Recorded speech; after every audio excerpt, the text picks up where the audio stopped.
Ladies and gentlemen, good evening, and it is my hope and prayer that this video is actually going to find you guys in good health. Personally, I am fine. Kisumu is also fantastic. Maybe you could also let me know where you are watching the video from. The county or the country in case you are out of the republic. Ladies and gentlemen, today was Madaraka Day. And the day was celebrated live from Embu. William Samoei Arap Ruto, the 5th President of the Republic of Kenya, presided over the event. But Uhuru Muigai Kenyatta, the 4th President of the Republic of Kenya, was missing in action.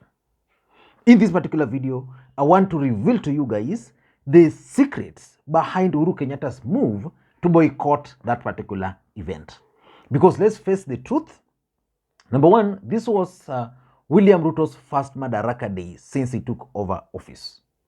For those who might be wondering, Madaraka Day is actually celebrated annually on the first day of June to commemorate the day in 1963 when Kenya attained her self-rule. So it's a very important day. Uhuru Kenyatta decided not to attend. Why? Number two, it was also held in Embu. Embu County is in the mountain. Uhuru Kenyatta comes from the mountain. And therefore, most Kenyans had actually anticipated Uhuru Muigai Kenyatta to be present. By the way, I also noted that the mother was also absent. The other important thing is the fact that Uhuru Kenyatta was officially invited by the president and the organizers of this particular event. They did this because earlier on there were plans, alleged plans by Azimio to organize a parallel Madaraka Day celebrations. So they invited Uhuru, they invited Raila, and they also invited Kalonzo Musyoka. But Uhuru Kenyatta, in his own wisdom, decided not to attend. And lastly, this Madaraka Day is also a very important day in the calendar of the country. Why? Because just like I explained, it's the Independence Day, which means as a former president, that day should be so dear to him.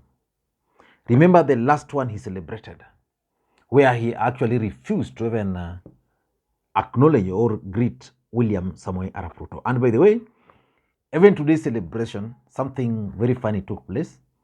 I noted that Rigathi Gachagua did not acknowledge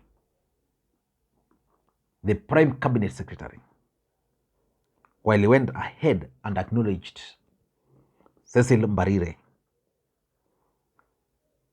But let's not do that for now. That one, I'm going to spare time to deal with it.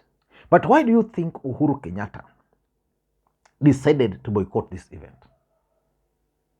Before we do all those, in case you're watching this channel for the first time, please take a second or two, click that subscribe button so that next time we produce a video like this, YouTube will automatically notify you. And to the subscribers, I want to continue thanking you guys for your continued support.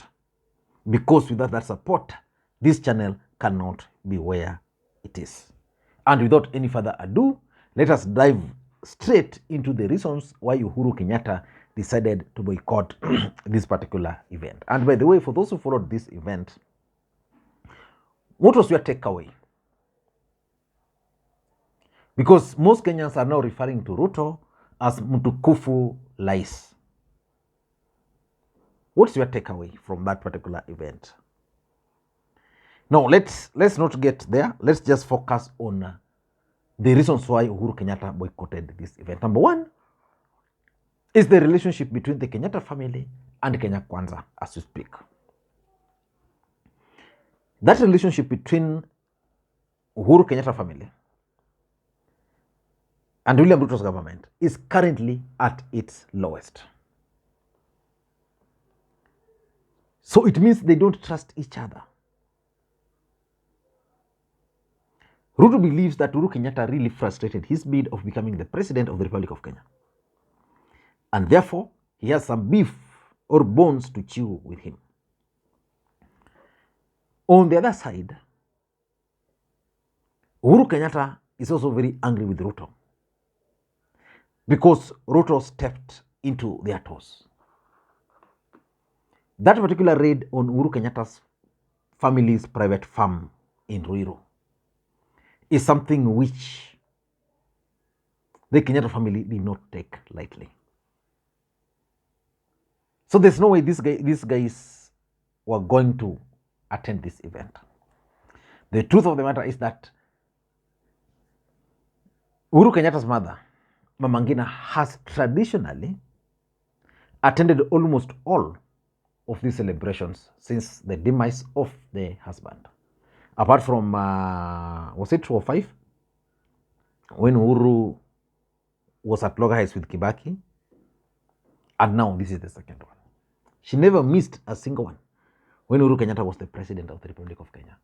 And therefore, it was expected that as a family, they were going to maintain that tradition. Again, the relationship between Rigathi Gachagua and that family currently is not at its best. So they didn't want a conflict between the families and the government. Number two, I'm also convinced that Azimio coalition made a decision not to attend this event. Because last year, during Mashujaa Day, Azimio boycotted the event. But Kalonzo Musyoka was present. This time round, Kalonzo Musyoka was also absent. Which means Azimio agreed that for us as Azimio, we are not going to attend that event. And Uhuru Kenyatta, being the leader of Azimio, led by example. I could be wrong, but I don't want to rule out the possibility that Azimio as a coalition decided not to attend this particular event. And that's why Uhuru boycotted. Number three, once bitten, twice shy. Uhuru Kenyatta was present during William Ruto's swearing-in ceremony. On that particular day, there were heads of states, different. There were diplomatic missions, representatives, former head of states, ambassadors. Then Rigathi Gachagua was given the mic. He embarrassed Uhuru Kenyatta to an extent that Uhuru Kenyatta then decided not to even attend the luncheon which was hosted for him by William Ruto at State House. He just left.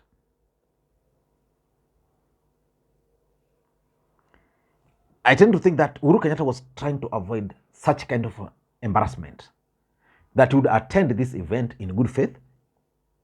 Rigathi Gachagua will be given the mic, and because the ground there would tilt in their favor, then he was going to use that opportunity to attack Uhuru Kenyatta.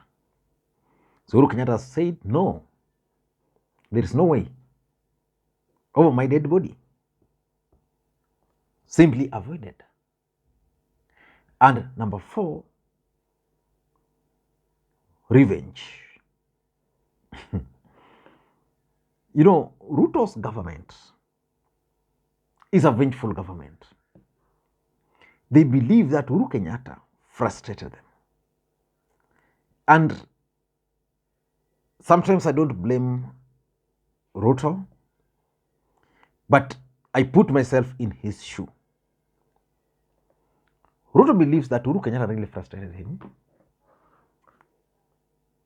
If you check the videos or the photos from the last Madaraka Day, which Uhuru Kenyatta presided over, some of the photos are showing that Uhuru refused to greet Ruto on that particular day. Ruto is a very vengeful person, very dangerous.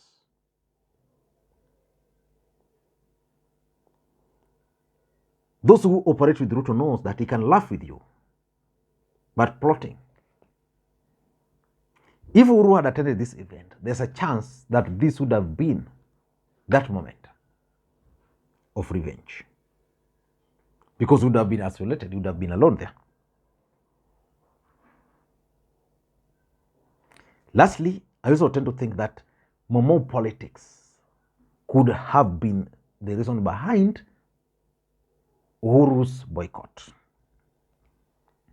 Rigathi Gachagua is claiming to be son of Momo.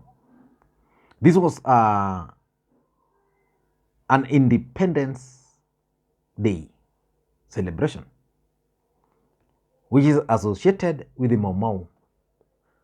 Jomo Kenyatta was one of the Momo. So Rigathi Gachagua would have used that opportunity to attack the Kenyatta's family over the issues of Momo, their land and the rest. So the best thing, boycott. I don't know what you think, but that's my take. Thank you guys, and may you have a good day. Bye-bye.